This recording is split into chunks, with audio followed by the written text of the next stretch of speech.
taho mu je amurata, ba biki ba kauna.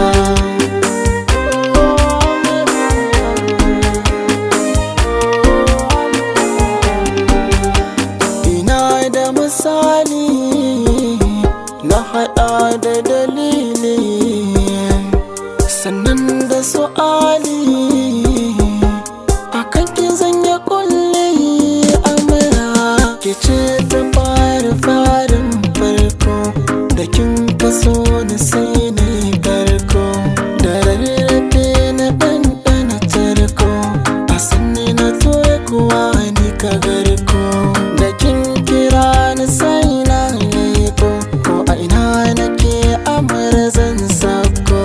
Kauna ba ta aiki idan da zafi, na san zuciyar ki na da zurfi, ki lallaba ni ko in fara korafi.